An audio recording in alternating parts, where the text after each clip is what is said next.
que não foi favorável a ele e a ela.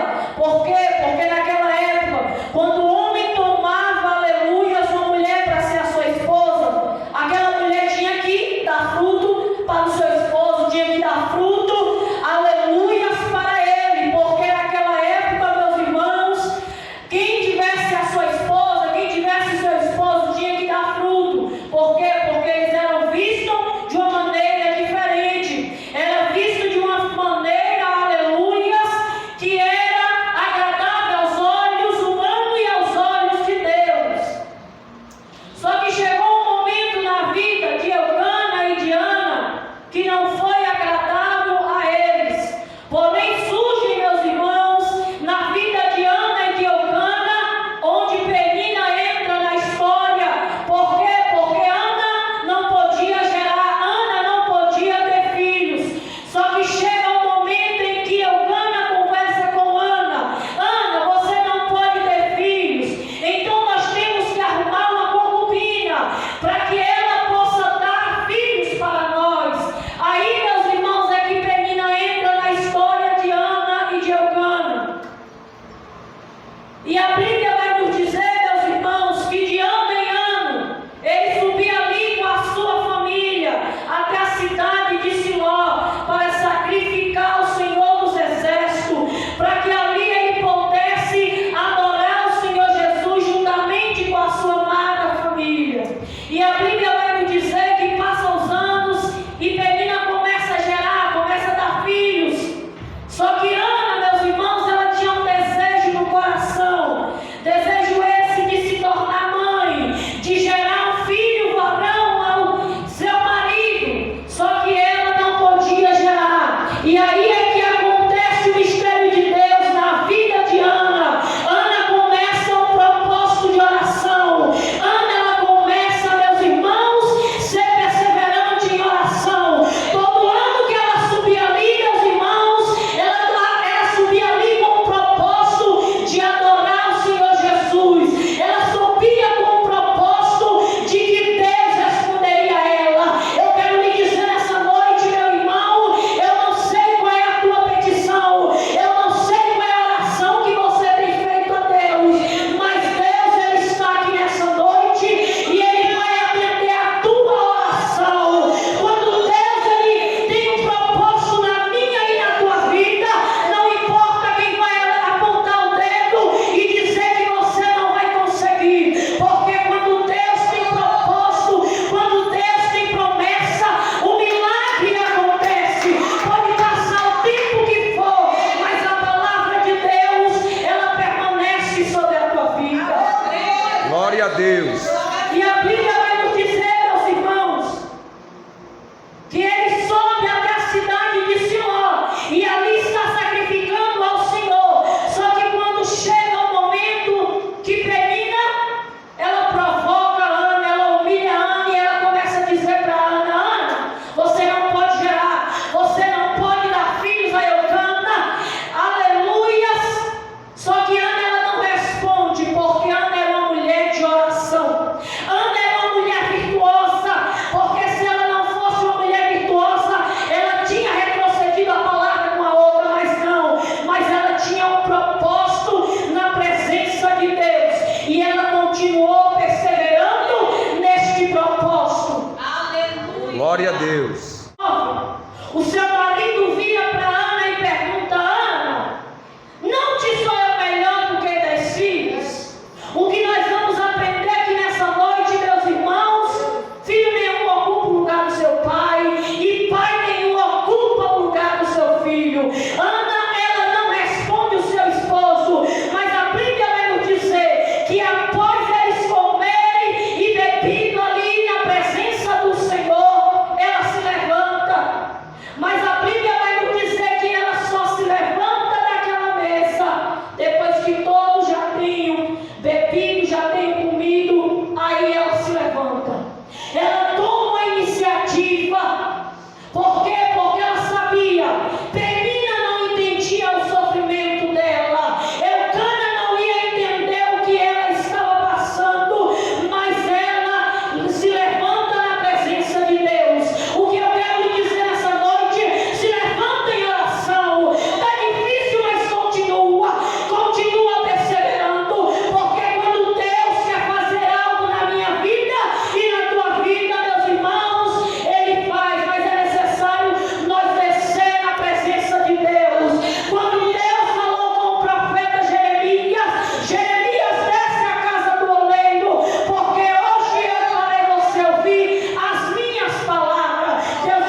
O sacerdote ali, aquele que cuidava das coisas de Deus, que cuidava do templo, ele julga ela pela aparência, dizendo em si mesmo: será que essa mulher, há quanto tempo essa mulher vai ficar aqui embriagada? E ele chega para ela e diz: mulher, aparta-te desse vinho.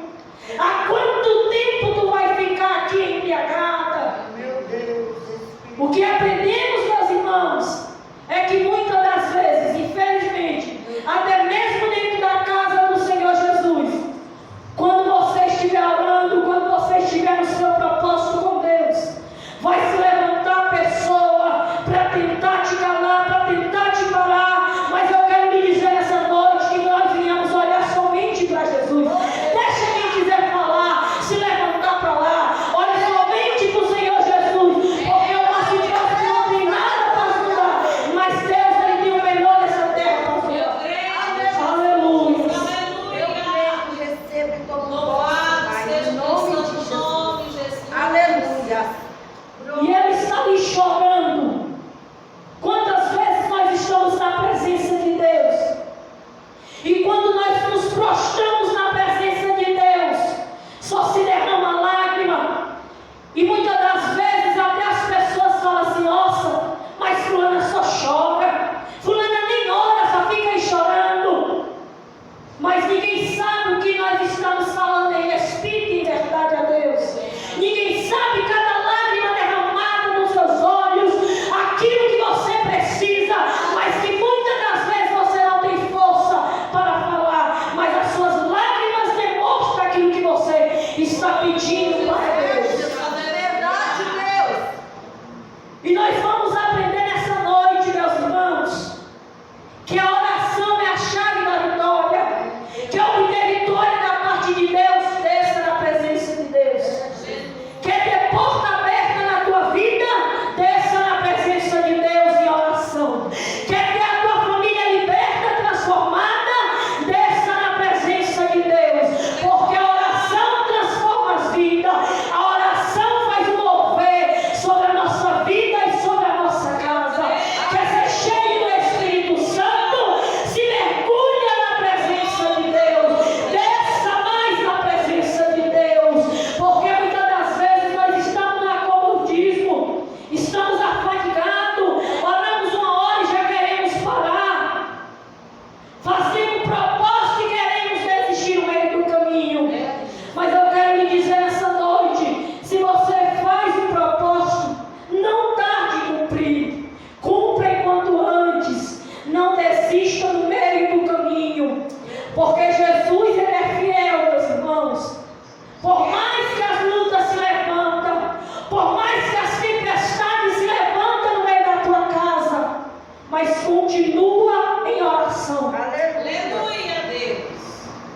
E Ana, meus irmãos, está me orando, e o sacerdote ele fala: até quando estarás tu embriagada? E ela responde: não, Senhor meu, eu não estou embriagada, mas por causa da minha aflição é que eu tenho chorado até agora. E ela ainda diz: eu não bebi vinho e nem bebida forte, porém eu venho me derramando na presença do Senhor. Oh, glória. O importante, meus irmãos, não é você olhar para o que a pessoa está dizendo a teu respeito, mas é